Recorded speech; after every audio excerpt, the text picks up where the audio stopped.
بہرحال حضرات گرامی قدر، چونکہ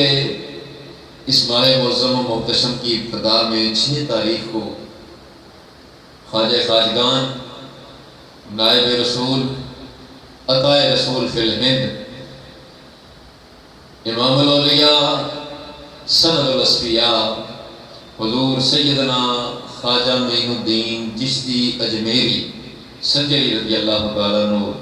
طور سے پاک ہوتا ہے، میں نے مناسب سمجھا کہ آج ان کی مناسبت سے اختصار سے چند جملوں میں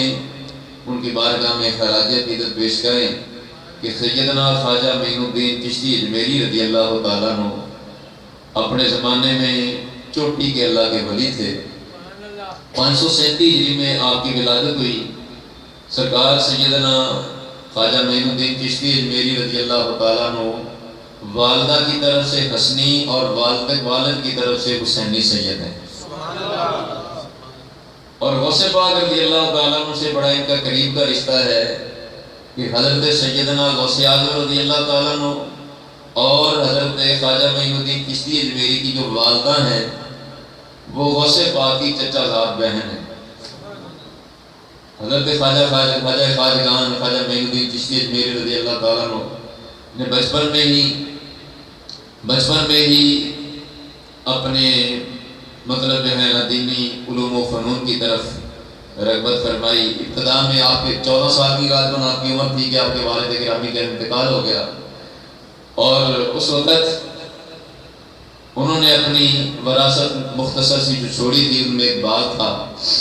سیدنا خواجہ معین الدین چشتی اجمیری رضی اللہ تعالیٰ عنہ دین کی طرف راغب ہوئے اور علوم دینیہ کو پڑھا، یعنی درسیات جس کو ہم کہتے ہیں، دین کے علم کے حوالے سے جو کتابیں ہوتی ہیں ان کو پڑھا باضابطہ۔ 25 سال کی عمر میں حضرت سیدنا خواجہ معین الدین چشتی اجمیری رضی اللہ تعالیٰ عنہ 24 یا 25 سال کی عمر میں فارغ ہوئے۔ اس کے بعد شیخ کامل کی تلاش کے لیے حضرت گھر سے نکلے، اور حضرت خواجہ خواجگان خواجہ معین الدین چشتی اجمیری رضی اللہ تعالیٰ عنہ سرکار نے کس ہستی کی بیعت کی ہے جن کا نام حضرت خواجہ عثمان ہارونی رضی اللہ تعالیٰ عنہ۔ یہ ہارون آباد جو ہے نیشا پور کے نواح میں ایک گاؤں تھا، یعنی بغداد کے علاقوں میں، انہی علاقوں میں نیشا پور ایک جگہ ہے، اس کے نواح میں ایک گاؤں تھا ہارون آباد، وہاں کے حضرت رہنے والے تھے حضرت خواجہ عثمان ہارونی رضی اللہ تعالیٰ عنہ۔ وہاں حضرت خواجہ عثمان ہارونی رضی اللہ تعالیٰ عنہ کا پتہ چلا کہ آپ بغداد میں جلوہ فرما ہیں، حضرت کی خدمت میں حاضر ہوئے، اور مختصر سے وطن میں حضرت خواجہ عثمان ہارونی رضی اللہ تعالیٰ عنہ نے آپ کو منازل سلوک طے فرما دی، اور آپ کو اپنی نیابت اور خلافت عطا فرمائی۔ اور پھر حضرت کی میت میں ہی خواجہ خواجگان خواجہ معین الدین چشتی اجمیری نے مکہ شریف حاضری دی، پھر مدینہ منورہ میں حاضری دیتے ہی وہیں پر عبادت و ریاضت میں ماہر ہوئے، حتیٰ کہ ایک رات خواب میں رب کے حبیب کا دیدار ہو گیا۔ رسول اکرم نور مجسم صلی اللہ تعالیٰ علیہ وسلم سرکار نے فرمایا، معین الدین اب تم ہندوستان چلے جاؤ اور وہاں جا کر اللہ کے دین کا پیغام جو ہے لوگوں تک پہنچاؤ، لوگوں کو اسلام کی دعوت دو۔ نبی کریم علیہ السلام کا حکم ہوتے ہوئے، رسول کریم علیہ السلام کے حکم ملتے ہی حضرت خواجہ خواجگان خواجہ معین الدین چشتی اجمیری رضی اللہ تعالیٰ عنہ ہندوستان کی طرف عازم سفر ہوئے، بغداد عراق سے ہوتے ہوئے لاہور پہنچے۔ لاہور میں سب سے پہلا انہوں نے جو کام کیا کہ امام الاولیاء حضرت سیدنا داتا گنج بخش اجمیری رضی اللہ تعالیٰ کے مزار پر 40 دن چلا کی،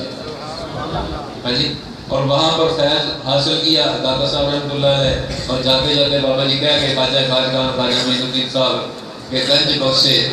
فیض عالم مظہر نور خدا ناکسارا پیر کامل کاملارا رہنما۔ حضرات گرامی قدر وہاں سے چلے ہندوستان میں جلوہ فرما، پہلے دلی میں مطلب آپ نے قیام فرمایا، بعد میں اجمیر میں، وہاں پر پتھوی راج وغیرہ دیگر جو ہندو حکمران وہاں پر موجود تھے۔ سیدنا خواجہ معین الدین چشتی اجمیری رضی اللہ عنہ کی ہندوستان میں قدم رنجہ فرماتے ہی وہاں پر اسلام کا مطلب جو ہے نا دورہ ہوا، بہت سارے لوگوں نے سینکڑوں کی تعداد میں خواجہ خواجگان خواجہ معین الدین چشتی اجمیری رضی اللہ تعالیٰ عنہ کے ہاتھوں کلمہ پڑھ کر اسلام قبول فرما دیا۔ اور یہ دور تھا شہاب الدین غوری جو مسلمان حکمران تھا، اسلامی مطلب سلطنت کا مالک تھا، اس کا دار خلافہ غزنی تھا یعنی افغانستان میں۔ اس نے ان دنوں حملہ کر کے ہندوستان کے بہت سارے علاقوں پر مطلب جو ہے نا قبضہ کر لیا، اسلام کا جھنڈا یہاں پر لہرانے لگا۔ ادھر